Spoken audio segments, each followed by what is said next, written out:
agradecer o convite. Para mim é um prazer estar com pessoas que a gente já se conhece, a gente estava brincando aqui, alguns até contemporâneos de faculdade, né? E aí falar de futebol, futsal e entre outras coisas é sempre para mim um prazer. Então, obrigado pelo convite aí. E estou à disposição. Tá, só fazer uma abertura então aqui, só para dar alguns recados. Boa noite a todos, sejam todos e todas bem-vindos. Meu nome é Thiago, em nome da Liga Mineira de Esportes, gostaria de agradecer a presença de todo mundo por aqui. Obrigado aos participantes que estão ao vivo com a gente no YouTube e no Facebook, aos professores George Miranda, Gustavo Palhares e Lucas Ribeiro pelo apoio na organização das lives, e ao professor Frederico Falcone pela presença hoje com a gente. A Limes nasceu em 2014 com a proposta de incentivar o esporte escolar, seja por meio da organização de competições na região metropolitana de Belo Horizonte, ou por meio da oferta de atualizações para os profissionais da área. Então, que era apenas para ser para o pessoal próximo à capital, a pandemia tornou para todos que se interessassem. Estamos à disposição e desejamos que seja tão boa e tão produtiva a live quanto tem sido para nós organizarmos. O professor Jorge hoje vai ser o mediador da live. Eu vou passar a palavra para ele, ele vai explicar como vai ser o processo da live. Agradecer novamente a presença do professor Frederico. George, com você agora. Vamos lá. Boa noite a todos. O processo continua simples e o mesmo das outras lives, né? Hoje vai ser muito mais simples. O Fred vai estar não vai ter uma apresentação com slides, então ele vai ter uma fala inicial e ele vai abrir para perguntas. Quem tiver interesse, quem tiver alguma pergunta, só digitar no chat, né? Eu tenho uma pergunta. Caso não tenha o microfone, basta digitar que eu vou fazer a leitura para ele, tá? Então, podemos começar, Fred. Vontade. Bom, então, o Thiago já apresentou, né? E o George também. Meu nome é Frederico Falcone, mas também conhecido como Ziquinho, um apelido antigo de época de colégio. Nem tem tanto fundamento em relação ao futebol, porque eu não fui atleta, mas sempre gostei do esporte e pratiquei. Eu graduei em Educação Física na UFMG em final de 2005. E logo cedo já comecei a fazer estágio, né? Educação Física propicia isso. Muito cedo você começa a estagiar e buscar conhecimento, não só o conhecimento, mas a questão da remuneração também. A gente começa a trabalhar na Educação Física muito cedo. E aí, o primeiro ponto, eu tive muita sorte nos meus mentores. As pessoas com quem eu fiz estágio eram referências enquanto treinadores de futsal, né? A primeira pessoa que eu fiz estágio foi o Pablo, no Colégio Magno, que era o colégio que eu tinha estudado. E aí me abriu a cabeça para várias coisas em relação ao treinamento, porque naquela época ele fazia mestrado no SECA, né? Na UFMG ali em relação à cognição e ação. E depois fui para o América, fui para o Minas e sempre com boas referências. Acho que isso foi um fator determinante aí na minha trajetória. E de estagiar no Minas, acabou que, por coincidência, surgiu uma oportunidade, me tornei treinador de futsal no Minas. Na época, o Perdigão tinha assumido o adulto, então eu fiquei como auxiliar dele no adulto e treinador do sub-20 por algum tempo. Mas aí também passei nas categorias sub-17 e continuei com outros treinadores como auxiliar do adulto, né? Mesmo jovem, vamos falar assim, né? Porque a profissão treinadora ela é reconhecida muito relacionada à idade, né? Hoje que vem mudando um pouquinho no futebol, vem aparecendo vários treinadores novos, muito competentes, né? Uma geração nova muito boa aí. Mas antigamente associava competência em relação à idade, que na minha opinião não tem relação, ou tem pouca relação, né? Dentro dessa trajetória, participei de seleções mineiras com alguma frequência, em convocações, e uma convocação para a Seleção Brasileira Sub-18. Uma convocação para a Seleção Brasileira Sub-18. Então, me envolvi muito a fundo no futsal. E o meio competitivo do futsal me ensinou muita coisa, né? Aquela é redundante, né? A literatura tem pouca coisa, você vai ler, quando você vai ler a parte científica da modalidade, é o mesmo blá blá blá, é muito simples, muito superficial. O meio Minas, o meio competitivo me trouxe muito conhecimento. Então, fiquei no Minas por 12 anos. E aí, o Atlético Mineiro, ele teve a ideia, o Elon Marques, né, o ex-jogador, o atacante, referência, ídolo do Atlético, de montar um projeto para melhorar o processo de formação do jogador de futebol. Muito vem se falando sobre isso, né?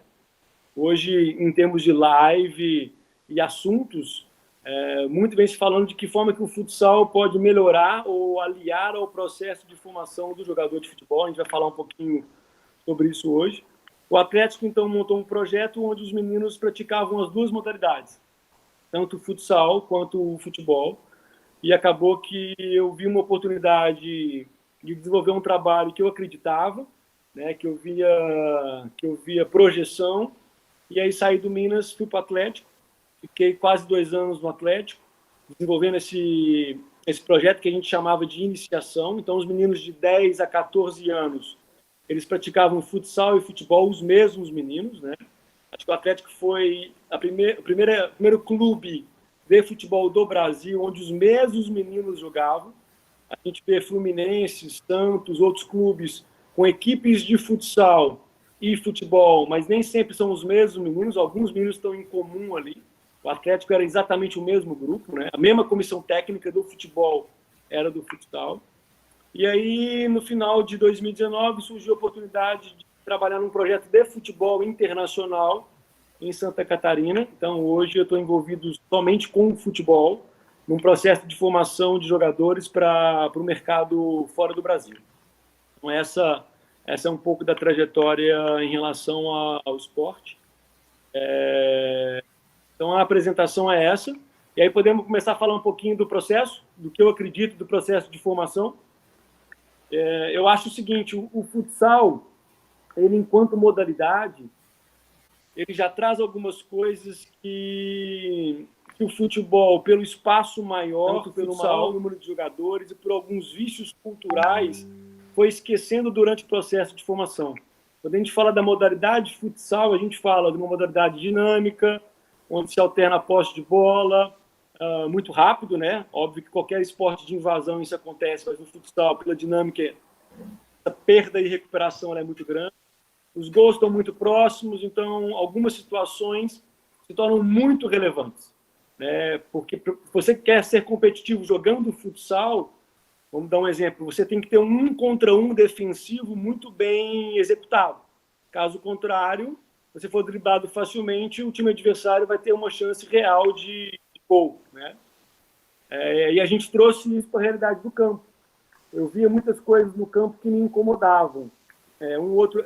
Um exemplo reforçando isso é justamente esse 1 contra 1, né? Você vê atleta de futebol de campo com uma postura, uma intensidade e aspectos coordenativos de 1 contra 1 completamente debilitados, porque eles acreditam que com espaço grande e número de jogadores, eles não precisam jogar com qualidade, porque vai ter uma linha de 4 atrás postada para defender, ou vão ter outros 2 jogadores para fazer cobertura, e isso tornou uma realidade. No futsal, não. Então, o futsal, pegando as fases sensíveis de 10, 11, 12, 13, 14 anos, onde a parte técnica, a parte coordenativa, e a gente dividiu e se apropriou disso no Atlético, junto com a ciência, né? A gente falava muito de tática individual e muito de tática de grupo, que é o que o futsal resgata e traz isso. Se a gente melhorar isso nessas idades, com certeza a gente vai formar melhores jogadores de futebol. Então, a gente investiu muito no 1 contra 1 ofensivo e defensivo. A gente investiu muito em coberturas, falando da parte defensiva, e já envolvia tática de grupo, né? Entender que a cobertura só vai funcionar se tiver pressão na bola. Então, o atleta de futsal, ele tem uma intensidade de pressionar o homem da bola muito mais eficiente que o futebol de campo, né? O futebol de campo ele é muito mais relaxado em relação a isso, então se acha muito espaço. E o conceito que a gente traz do futsal é as coberturas só são bem realizadas se o homem de posse de bola estiver pressionado. Porque eu não consigo cobrir ninguém que o marcador de posse de bola dele esteja distante, que ele vai conseguir levantar a cabeça e achar todos os passes que ele quer, porque não vai ter pressão na bola. Então, das coberturas além, a gente acrescentava mais um jogador, que a gente chamava de triângulo defensivo. Então, 3 jogadores em triângulo, pressionando o homem da bola, eles vão conseguir defender muito bem, isso acontece no futsal o tempo inteiro. A gente transferir isso para o futebol de campo, alguns clubes já fazem isso com com uma qualidade muito alta, né? Se eu pressionar o cara da bola e tiver duas coberturas, eu formar um triângulo defensivo, eu vou ter onde a bola está, né, na zona onde a bola está do campo, eu vou ter uma qualidade de cobertura e uma qualidade defensiva muito grande. Então, a gente trouxe isso tudo para o futsal. Falando de ataque, né? Troca de posição, tabela, o que a gente chama no futebol de ultrapassagem, que o futsal chama de cruzamento, né? Eu chamava de cruzamento no futsal, que é o mesmo cruzamento do handball, né? Aquela situação que você cruza com o seu companheiro para gerar dúvida na defesa, para jogar 2 contra 1, que nada mais é que a ultrapassagem no campo, né? Ou do lateral dando no atacante de beirada e passando, ou do meia dando e ultrapassando. A gente trouxe esses conceitos todos para o processo de formação, porque a gente acreditava que esses detalhes, e aí está um outro ponto, né? O futsal te faz olhar para o detalhe. Posicionamento corporal, qual pé que ele domina a bola, se ele já domina a bola de frente, de lado, de costas, se ele domina a bola em movimento, desequilibrando ou não o adversário, se ele é agressivo para atacar num contra um com uma finalização. Isso tudo é inerente ao futsal. E se a gente, desde novo, capacitar os meninos a entenderem e vivenciarem isso, com certeza a gente aumenta a chance de formar jogadores de futebol com mais qualidade, coisas que os clubes de futebol hoje vêm necessitando, né? Não só para a questão comercial de venda, mas com um aumento da qualidade do futebol brasileiro também. E, na minha opinião, apesar de várias coisas positivas, vem ficando para trás num contexto mundial. Então, dei um norte aí do que eu acredito e estou aberto à discussão, à pergunta ou a aprofundar em algum assunto que seja interessante.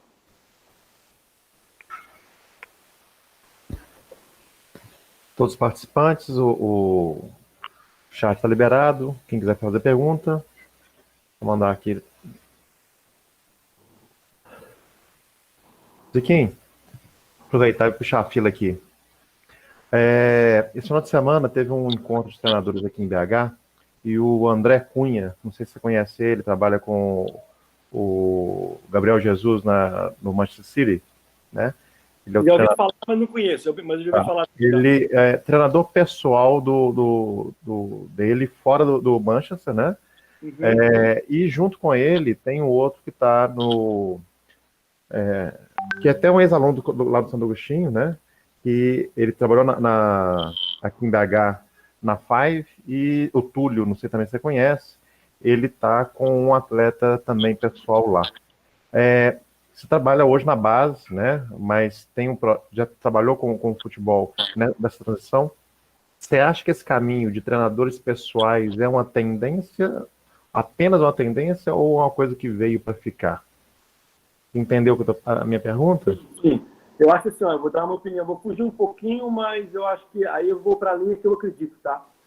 Eu acho que os atletas de alto nível, eles desenvolvem uma relação de confiança muito grande com preparadores físicos, pessoais, e com a parte médica, fisioterapeuta, alguém de confiança. Eu vejo isso muito, não só no futebol, como em outros esportes especializados. Então, os atletas de alto nível, daqui a pouco, quando eles mudam de clube ou mudam de país, eles levam, às vezes, um preparador físico que eles confiam, que já conhece todo o histórico, não só de lesão, mas de processo de treinamento, né? Por exemplo, vou dar um exemplo. O Fred do Fluminense, aonde ele vai, ele leva o Jefferson, né, que tem uma relação pessoal com ele, se torna o preparador físico e é o preparador físico dele. Foi assim no Cruzeiro, está sendo assim no Fluminense agora e por aí vai. Outros tantos atletas a mesma coisa. A gente vê muito isso na fisioterapia também. Na parte técnica ou tática, eu já vejo um outro ponto. Vem se montando empresas de consultoria tática, que daqui a pouco abraçam esse atleta e analisam ele individualmente, jogo após jogo ou treino, mostrando e analisando os comportamentos táticos. Não a parte estatística dele. Hã? A parte estatística dele. Não só estatística, mas de conhecimento também, né? Dele adquirir conhecimento dos comportamentos táticos daquela posição, ou que ele vem fazendo errado, vem fazendo certo, ou de que forma que ele pode melhorar o desempenho. Eu acho que o trabalho individualizado ele está se tornando muito frequente. Então, muitos atletas estão contratando pessoas para análises pessoais de desempenho, tá? De analisar o jogo e estudar e propiciar que ele adquire conhecimento e melhore, mas não na ação técnica. Acho que nessa parte individualizada técnica é muito mais na parte física e na parte fisioterápica. Pelo menos é o que eu tenho visto. Sim, porque essa tendência de começar a análise de jogo trazendo mais tecnologia, né, de acompanhamento é uma coisa relativamente recente no futebol de campo, né?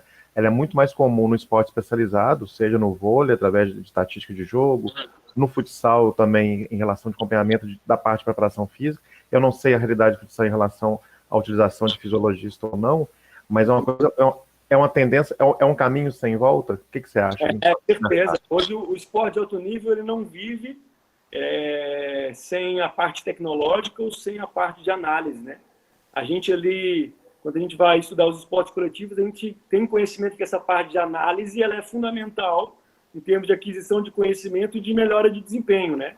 E você falou muito bem, muitos esportes especializados têm isso já de uma tradição muito forte, basquete, handebol, né?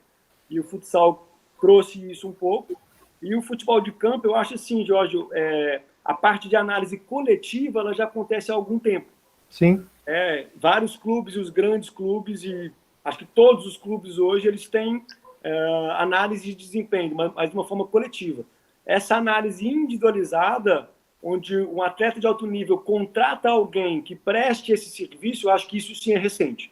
Mas a análise enquanto um time, ela faz parte do esporte há algum tempo e a gente sabe da importância que tem nesse processo. Beleza. Vitinho está aqui na fila, vou fazer uma pergunta para você. Vitinho, só ligar o microfone.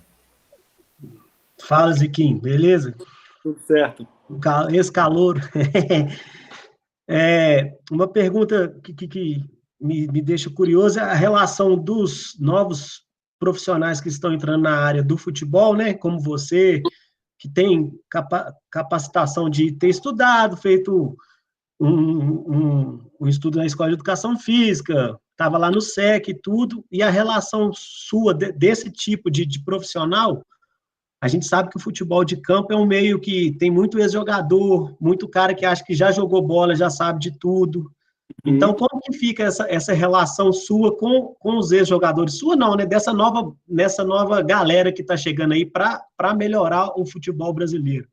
Porque se a gente ficar só no achismo, fica complicado. Então, pessoal, como que fica essa relação? Não sei se você deve ter tido ou chefes ou companheiros que foram só ex-jogadores e eu acho assim, deve ter um jogo de cintura muito grande e você tem que comprovar a sua capacitação, porque o cara acha que só porque jogou bola sabe mais. E até como que isso influencia no profissional? Porque a gente está tendo uma nova geração de treinadores aí. Só que eles estão ainda em times considerados menores. Como que isso vai chegar nos times grandes? Como que funciona essa questão, dessa transição? Eu acho assim, Vitinho, eu vou responder por partes e vou dar minha opinião, tá? Eu acho que, primeiro, assim, a parte teórica não vive sem a prática e a prática não vive sem... Isso é o óbvio, né? Mas analisar isso e entender e equilibrar essas duas partes não é fácil. Então, sim, eu acho que há mais tempo essa relação era pior, né?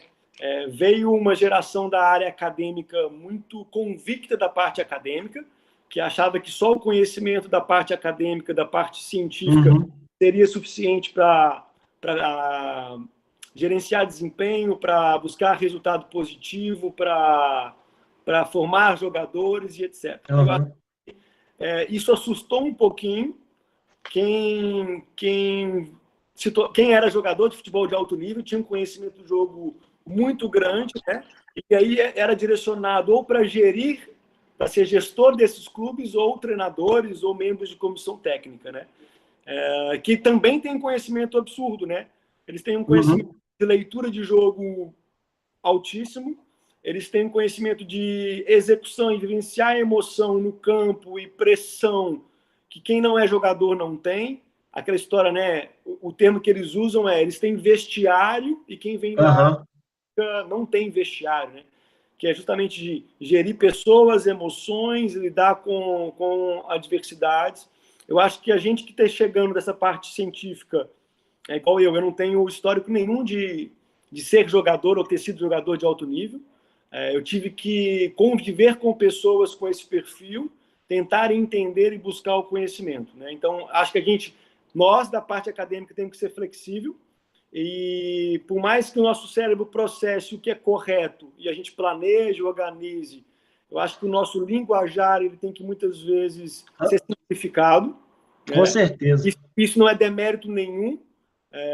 Eu posso usar a minha complexidade de processos para pensar e processar um treino, mas no elaborar, na linguagem, eu posso simplificar. Então, a gente tem que ceder também. E Até porque o jogador não vai entender, né? Cognitivamente, o jogador não tem o mesmo conhecimento. Então, você tem que chegar no ponto que o jogador precisa de entender a coisa, né? E o outro lado, que você colocou de quem vivenciou o campo ali, tem que entender também que o fato dele ter executado bem e saber fazer não dá credibilidade dele comandar 11 jogadores e eles também executarem bem, porque ele não está em campo.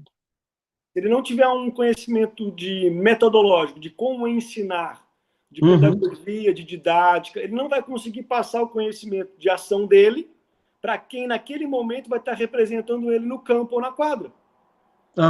Então, eles têm que reconhecer isso também. Então, eu acho que os dois lados têm que ceder.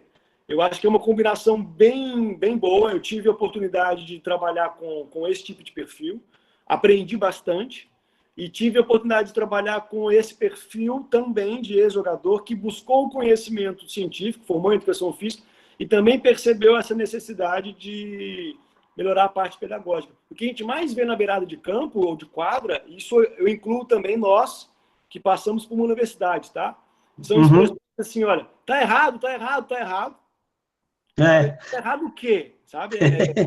Porque o que a gente mais fala é isso. E a gente se perde emocionalmente o tempo todo, a gente passa informações vagas, abstratas, sem corrigir nada. Então, assim, tem hora que a gente faz as mesmas coisas que a gente critica. Então, acho que é um jogo de cintura, sim, entre as duas partes, mas eu acho que esse susto e esse ciúme, acho que já passou um pouquinho. Acho que a interação já melhorou e a gente vai ter que aprender a conviver com isso, porque vai existir essa mescla e essa parte híbrida o tempo inteiro, né? Que é cultural do futebol, né? Principalmente no Brasil, né? Isso. O futebol é mais que um esporte, né? É uma paixão, todo mundo acha que conhece, todo mundo sabe dar treino, todo mundo sabe, todo mundo assiste um jogo e corneta todo mundo. O futebol é isso, não tem como... A gente tem que entender essa paixão, mas, obviamente, a gente tem que se capacitar para lidar melhor com as situações. Beleza, valeu. Ziquim, o Fábio Araújo tem uma pergunta para você. Pode abrir o microfone, Fábio, à vontade. Opa, abre assim, só um pouquinho, Felipe, peraí. Fred, deixa eu te perguntar. Você acredita que o futsal, como formador para o futebol, é um caminho promissor? E como que essa transição do futsal para o futebol, se ela deveria ser planejada, sistêmica, ao invés de ela ser aleatória?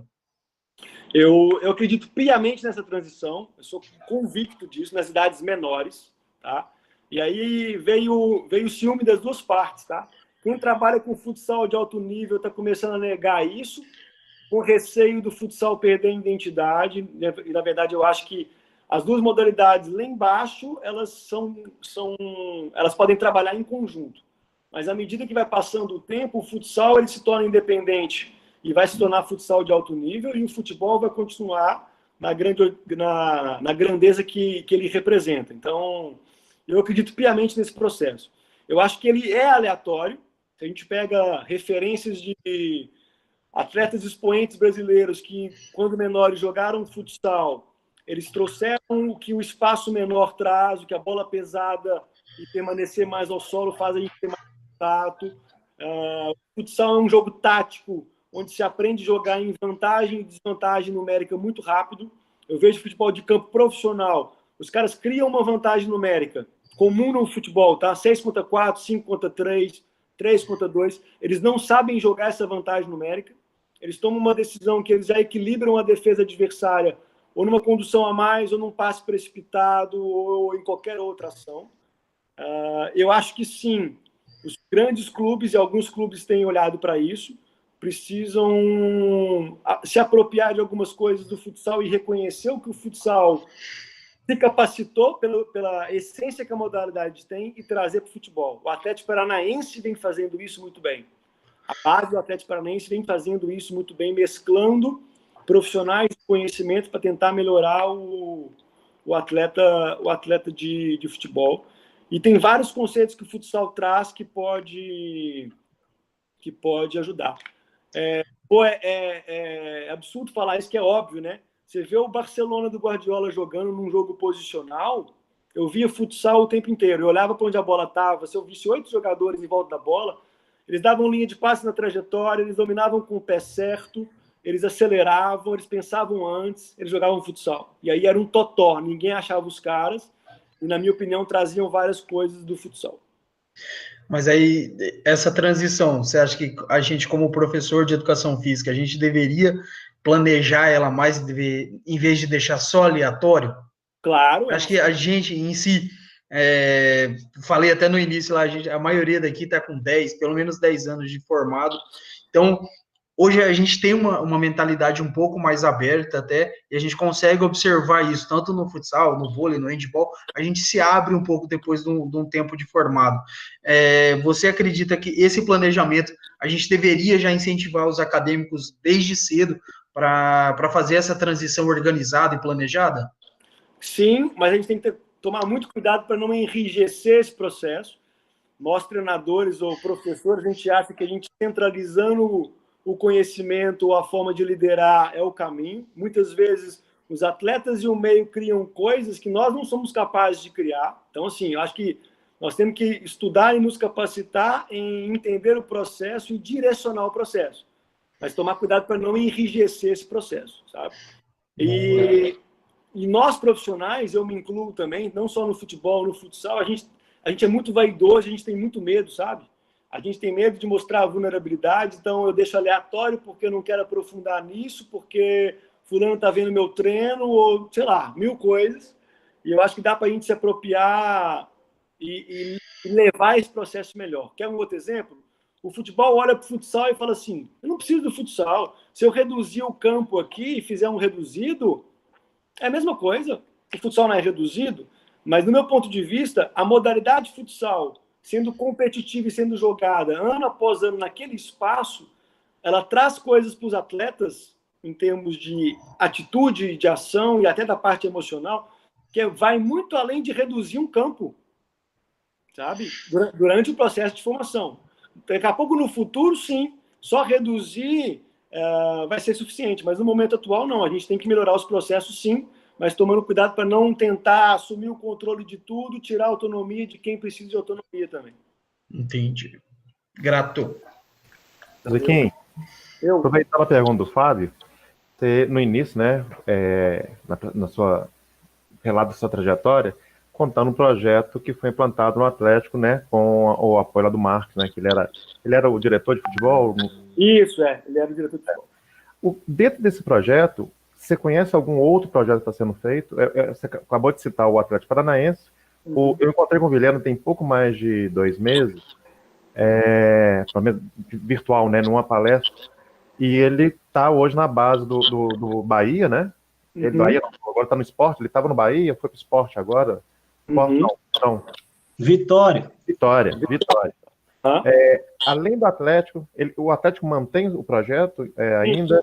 Além do Atlético e esses outros clubes que você citou, e eu estou citando, né? Eles têm outros projetos com qualidade. E, para finalizar a pergunta, dentro do projeto do Atlético, o que você acha que deu muito certo ou aquilo que poderia ser feito de maneira diferente? Só para compartilhar a sua experiência, que foi esse projeto específico do Atlético.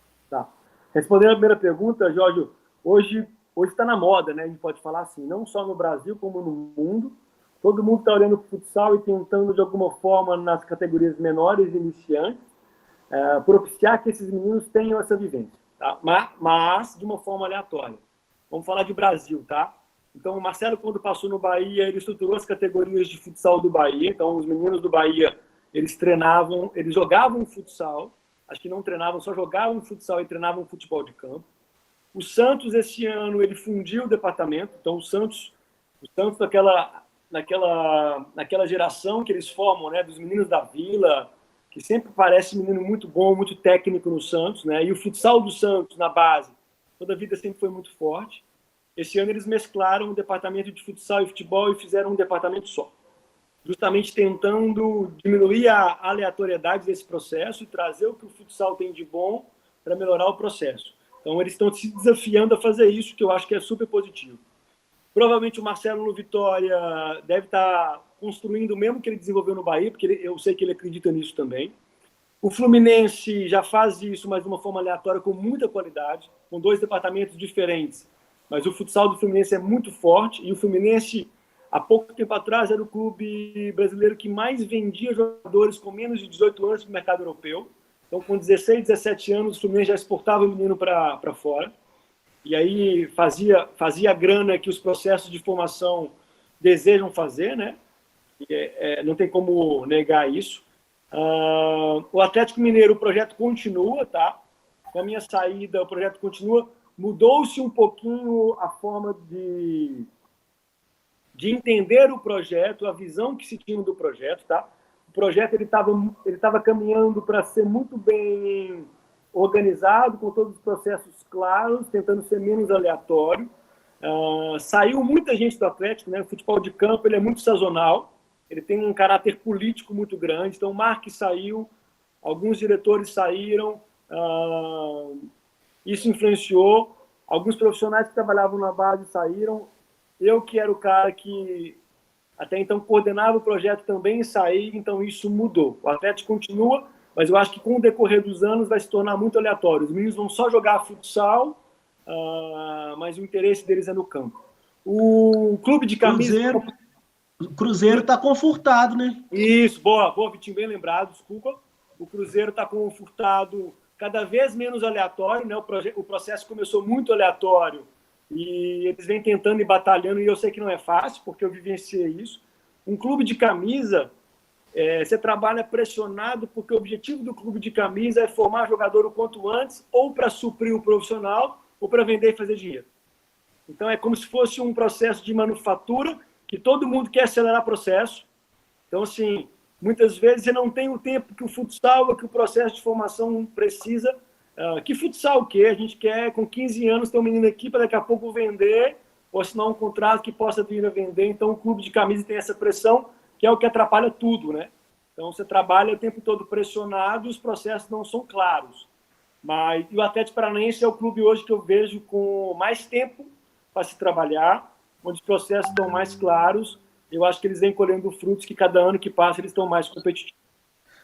Sobre o Atlético Paranaense, eu tive a oportunidade de visitar lá o CT, quando o Marcelo Vilhena estava lá. Impressionante. É impressionante. É coisa assim. Eles estavam no começo com um projeto de Libertadores e tudo mais. Eles estão seguindo o projeto direitinho. Sim. Apesar do pessoal falar... Eles querem ser campeão do Libertadores com 70% dos atletas formados na base. Isso mesmo. E o projeto está indo bem. Eles estão construindo um ginásio de futsal dentro do CT. Aí. Que era até então... O CEO do Atlético saiu há pouco tempo, que era o Plínio, que era o cara que tinha muitas boas ideias no Atlético. O Plínio tinha uma ideia na Cidade do Galo, que é enorme, de subir um ginásio de futsal ali na Cidade do Galo. Eu acho que isso vai se perder. Acho muito difícil o Atlético olhar para isso agora e construir, mas seria maravilhoso. Construir uma quadra 40 por 20 ali, ou 2 quadras de futsal com um ginásio dentro do CT, seria perfeito. Quem sabe agora lá na arena estão construindo, né? Pouco provável, né? O Denis tem uma pergunta para você, Denis. Pode ligar o microfone, à vontade.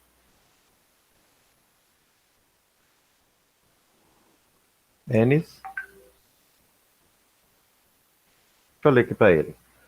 No seu ponto de vista, o goleiro tem mais dificuldade nessa transição ou a adaptação vem com o tempo? Ele deve estar perguntando nessa transição do futsal para o futebol, né? Com relação à posição específica do goleiro. Eu acho assim, vamos pensar nas idades menores, tá? A gente está falando das idades ali, 10, 11, 12, 13, que seja 14 anos, sem se prender muito a uma idade limite, tá?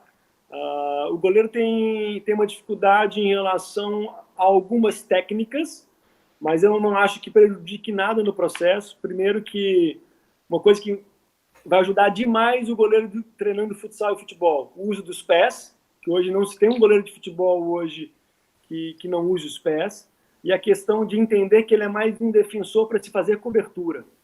Não existe mais um goleiro que joga em cima da linha, ele tem que estar entendendo qualquer desvantagem que se criou para tentar cobrir. Então, são 2 pontos que um goleiro de 11 anos que joga futsal, que ele vai ser estimulado, que com certeza no processo de formação dele vai fazer diferença. Pô, existe alguma técnica diferente? Existe. O goleiro de futsal, como o chute é muito mais perto do gol, um chute muito mais rápido, ele usa muito mais os pés para defender que o goleiro do campo. Pô, mas isso é um detalhe que no processo dá para se corrigir, não tem problema nenhum. Perfeito. O exemplo bom é o Neuer, né? Na Alemanha. E ele faz o famoso esparcato saindo lá, é igualzinho um goleiro de futsal.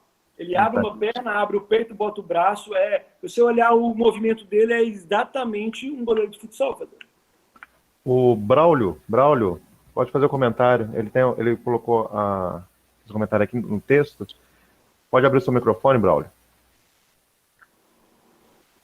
Não, eu há um bom tempo assim que eu trabalho via escola, né? E eu vejo tem muitas crianças, né, que geralmente treinam em escolinhas de campo, né? E daí a hora que às vezes chega no futsal ou vice-versa, está no futsal, vai para o campo, eles sentem muita dificuldade, até inclusive de uma quadra pequena para grande. Eu estava disputando um campeonato e eu estava jogando só em quadra pequena. E aí colocaram a final de uma quadra grande, quebrou a minha equipe. Quebrou porque o preparo físico, tudo muda. Então, essa questão para o campo, eu também queria saber do professor se ele acha que essa questão do preparo físico, entre essas transições de quadra para o campo, afeta muito, se tem algum caminho, como que é a opinião dele? Braulio, com certeza faz toda a diferença, só que aí é o seguinte, ó, quando a gente olha para o processo de formação de jogador, a gente está tendo uma visão macro, né?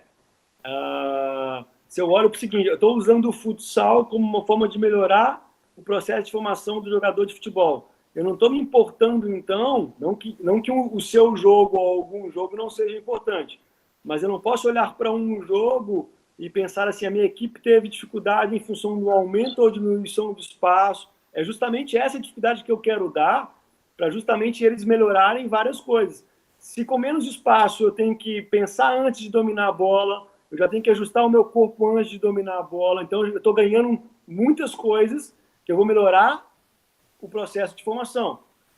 Não que o jogo não seja importante, a gente entende a realidade competitiva brasileira, né? Mas eu não tomo como base um jogo, eu tomo como base o processo.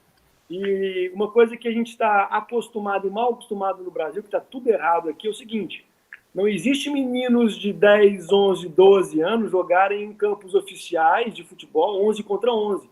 Lugar nenhum no mundo faz isso. Só que o Atlético Mineiro, por exemplo, os nossos sub-11, ele ia jogar contra o Guarani de Divinópolis, no estádio do Guarani de Divinópolis, 11 contra 11. Eram 10 formiguinhas, ou 20 formiguinhas, né? Correndo um campo oficial, que era um absurdo, não existe aquilo ali. Você pega a Alemanha, você pega a Europa inteira, é tudo reduzido. Os meninos jogam 4 contra 4, 6 contra 6, 7 contra 7, em campos de traves e reduzidas. Esse é o processo de formação.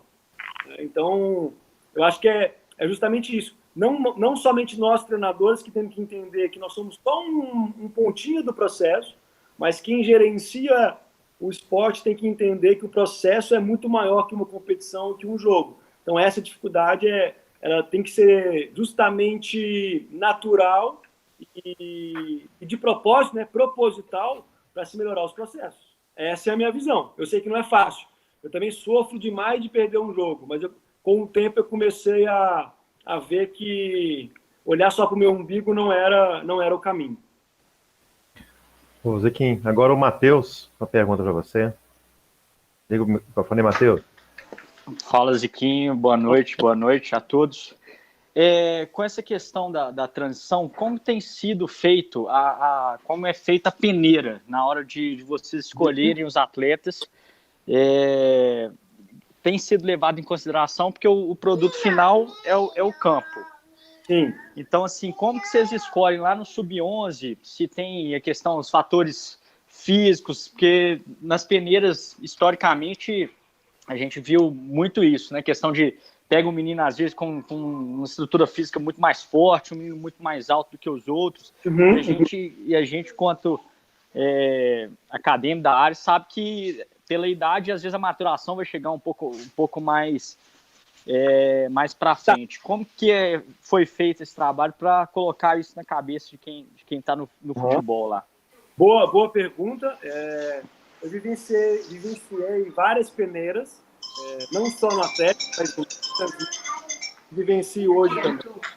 E o futebol de campo é uma coisa cultural que me tira do sério, que é o seguinte: chega um menino grande, forte, ele nem encosta na bola, todo mundo olha e fala assim, não, vamos pegar esse menino que ele vai virar jogador. Aí eu virava e respondia assim, mas eu não sei se ele é bom. Ele nem vivenciou nenhuma ação motora que me mostrou, nem encostou na bola. Então, assim, o futebol tem esse cultural. Algumas posições específicas, esse critério de biotipo, ele faz muita diferença. Zagueiros e atacantes centralizados. Então, nessas posições, sim, o biotipo é muito levado em consideração, mesmo nas idades menores. Tá? Nas outras posições, eu acho que não. Mesmo o menino sendo bem franzino, bem pequeno, mas tendo uma parte cognitiva, uma parte técnica que sobressaía, se apostava. A gente trabalhava muito ligado à fisiologia para nos respaldar. Então, todos os nossos meninos eles faziam um teste de PVC, que é justamente o pico de velocidade de crescimento para ver uma expectativa de crescimento daquele menino, de projeção de altura, né? Porque também em clubes de camisa não dá para se perder tempo apostando num zagueiro, que seja um zagueiro canhoto muito técnico, mas que vai ter 1,73 m, que é a minha altura. Não vai jogar futebol. Ou ele vira um volante, ou ele vira um lateral, ou ele não vai jogar futebol. Então, essa parte biotipológica, sim, ela é fundamental, mas eu acho que hoje ela vem se tornando menos determinante na captação de atletas. Obrigado, valeu. Respondeu ou não? Concorda, Matheus? Não, respondeu. Eu acho que é muito complexo ainda pela cultura, né? Então é isso que você está falando. Às vezes a gente coloca e na hora que vai fazer o teste num clube de camisa, igual no Atlético, outros grandes aí, até para o menino saber qual posição que ele vai jogar. Como é que ele chega com 10 anos de idade, onde ele vai falar assim, bicho, eu vou ser atacante. Então, assim, eu acho bem complexo, mas respondeu sim. Boa. As peneiras de futebol, é difícil padronizar. Eu acho que justamente por isso aí, os clubes de camisa têm um cultural muito grande, até em relação aos ídolos, sabe? Chega um menino com biotipo de atacante, associa ele ao Reinaldo, associa ele ao Marques. Perfeito. Traz uma parte cultural muito forte. E não dá para prever posição nessas idades, né? Mas zagueiros, atacantes e goleiros já tem uma predisposição. Perfeito. Obrigado, valeu. Deixa eu dar um pitaco aí. Pode? Claro, pô. Vai. Você, Vitinho, pode com certeza. Antes, as características dos zagueiros eram completamente diferentes do que a gente quer hoje para o futebol, né? Porque o zagueiro antigamente chutão, era aqueles caras mais fortes, e hoje estão voltando, né? Os zagueiros rápidos, zagueiros que têm uma recuperação boa e um bom passe, porque é eles que estão começando a sair jogando. E antes era aqueles zagueirões grandes, todos duros, né, Ziquinho? Mal sabiam trocar um passe, e hoje a principal característica do zagueiro é a sua recuperação, porque a zaga está jogando muito alta, e também a saída de bola. Então, com o passar dos anos, até essa capacitação dos meninos, né? Você pegar os meninos, tá mudando também a característica deles. Antes, os zagueiros... Tio, se você visse uma peneirada num clube de camisa, você ia ter pavor, cara. Chega um menino grande que fala que é zagueiro, a bola vem, ele só dá bico pra frente, os caras se olham assim, vamos pegar esse menino que ele vai virar um zagueiraço. Eu dava risada. Sério, não é brincadeira. Desse jeito. Muito tempo. Até hoje, eu acho, talvez. Até hoje, eu tô falando de hoje mesmo. É cultural, né, cara? É cultural essa questão. Aí você vê times como o Atlético Paranaense, que já tem uma base bacana, ou os times que não têm peso de camisa, né? Esses times empresa, Red Bull, lá no interior de São Paulo tem muito. A gente vê os zagueiros saindo bola direitinho, né? Posicionando certinho, porque não tem a pressão de querer ganhar o título, dessa Pra ter conquista. uma ideia, hoje o projeto que eu trabalho é um projeto alemão de processo de formação de jogadores, que eles não estão preocupados, eles não têm pressa nenhuma em formar o jogador.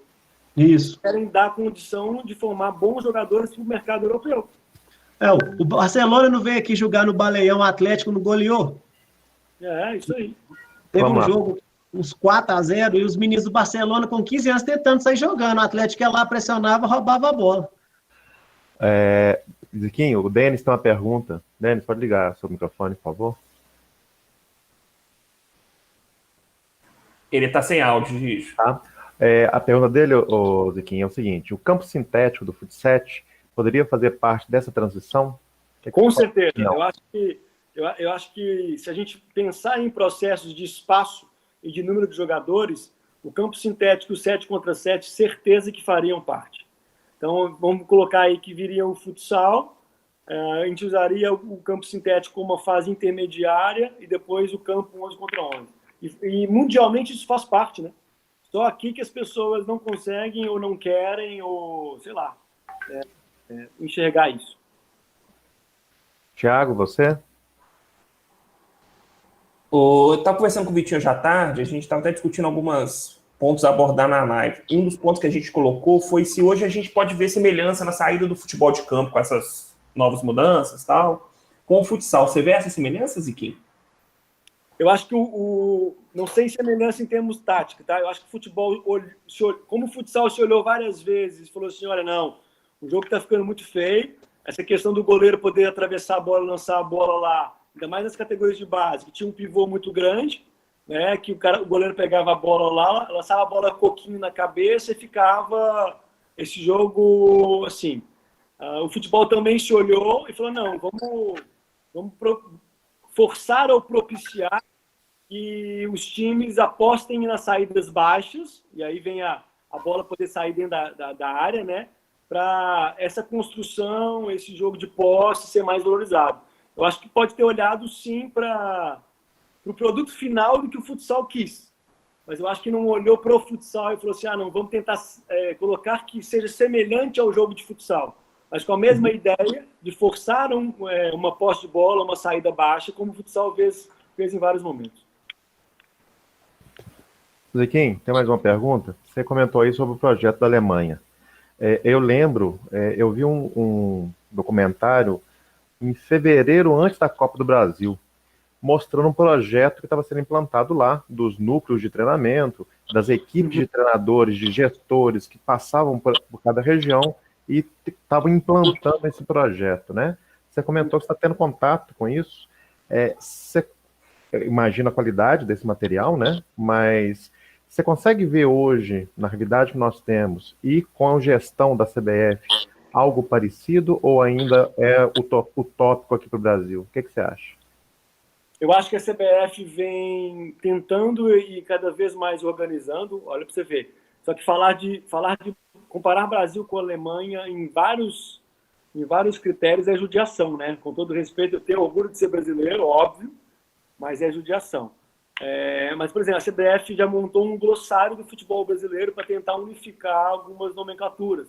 E esse glossário tem uma relação bem forte com a tese de doutorado do Israel, que fez lançar aquele livro lá, Jogo de Ideias, onde ele coloca os princípios ofensivos e defensivos, e a CBF também se apropriou disso. Então, vem se tentando cada vez mais dar uma coisa uniforme. Eu acho que aqui é muito mais difícil, porque o futebol vem de diferentes lugares, o país já é um país continental, então o Brasil já é um país continental com diferenças de sotaque, língua, gírias, conceitos culturais, comida, raça. Então isso se torna muito mais difícil unificar. Mas eu acho que dos últimos anos para cá, se a gente for comparar, eu acho que a gente deu saltos aí importantes. A questão não é nem tanto da unificação. Claro, a Alemanha é menor que Minas Gerais, né, em relação à área, né? Mas de um conceito de jogo, um conceito de trabalho. Eu vejo hoje muito mais a questão uma preocupação, tanto que aumentou o número de cursos de formação, né, as qualificações, né, tem um termo específico dos níveis dentro da CBF, mas politicamente, né, porque eu imagino que, como em qualquer confederação, quanto mais na base, menos política, porque não tem tanta pressão, né? Você acha que isso vai chegar lá no alto nível, nos grandes clubes? Como é que está isso? Eu acho que o Brasil é difícil e seria uma incógnita. Eu apostaria que é muito difícil porque os clubes de camisa no Brasil hoje têm muita força. Então é difícil a CBF ou a Seleção Brasileira ter uma ascensão nos processos de formação ou nas linhas de trabalho dos clubes. Os clubes são completamente independentes, sabe? Os clubes estão ali para formar jogadores, serem competitivos nas competições que tem que ser, sejam nacionais ou internacionais, e comercializarem jogadores. Cada um da sua forma, porque a identidade cultural dos clubes ela é muito grande. Ela traz muita história, ela traz muita paixão, né? Futebol é muita paixão no Brasil, isso atrapalha em alguns momentos. Eu acho muito difícil de se conseguir fazer aqui. Mesmo nas seleções de base? Mesmo nas seleções de base. Acho que a gente pode aproximar do ideal, mas até a rotatividade de profissionais no Brasil é muito grande, né? Então vamos pegar clubes de camisa, tá? Sai uma gestão, trocam vários profissionais, aí a gestão olha para a gestão anterior e fala assim, não, tudo que eles fizeram aqui não vale de nada, vamos destruir tudo e vamos começar tudo de novo. E assim se torna um processo cíclico de começo, recomeço, começo, recomeço. Então acho bem difícil. Eu não teria capacidade de projetar alguma coisa no momento, não. Perfeito. Obrigado. Ziquinho, aqui, pelo menos no chat não tem mais nenhuma pergunta. Alguém com alguma pergunta pendente aí? Só ou digitar aqui no chat ou abrir o microfone, à vontade.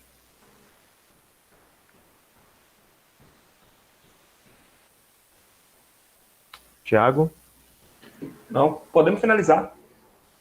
Já está dando combinado com o Ziquinho até as 8. Já está chegando no horário. Palavra com você, qualquer colocação que você queira fazer para finalizar. Muito obrigado mais uma vez. Para variar, mais uma aula para a gente, né? Muito obrigado. Eu agradeço. Para mim é sempre legal trocar ideia e saber das visões e trocar experiências. Eu acho que várias pessoas fizeram isso comigo em vários momentos e eu me disponho a fazer isso sempre. E é legal que a gente não tenha as respostas claras, definidas, a gente vai vivenciando e vai tentando ajustar. Então, estou tendo uma outra experiência profissional na minha vida que está me abrindo a cabeça para outras coisas. Mas eu acho que o futebol brasileiro pode aprender muito com o futsal e tomara que continue caminhando. A CBF se apropriou disso agora também, né? A CBF está tomando conta das licenças de futsal, está olhando para esse processo. Quem sabe a gente não colha frutos futuros aí e voltamos a ser competitivo a nível mundial e nas competições importantes nacionais. Obrigado, Ziquinho. Que essa confusão toda passe, que a gente em breve esteja junto no Jangal tomando uma. Boa, saudade do Jangal. Com certeza no BH nós vamos combinar. Abraço. Valeu, um abraço, até mais. Thiago, vontade. Agradecer a presença do Ziquinho, né, do Frederico.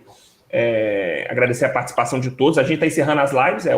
Hoje a gente encerra a última live, né? Então, eu acho que foi muito produtivo mesmo, igual a gente conversou. O Fábio está em todas, né? Participou de todas. Mas foi de muito bom agrado para a gente organizar essas lives, tá? Agradeço a presença de todos. Lembrando, a partir da semana que vem, a gente vai começar já a distribuir os certificados. A gente já começou a distribuir os que já foram acabando. Ficou faltando do handball. E a partir da semana que vem, a gente já distribui os certificados do futsal também. Tá joia? Muito obrigado. E até a próxima, que a gente vai fazer mais. Obrigado, agradeço a vocês e deixo meus elogios, tá? Foi muito show de bola. Parabéns, mesmo. Agradece, Fabinho. Obrigado, gente. Um abraço. Boa noite para todos. Agora a gente volta para a resenha.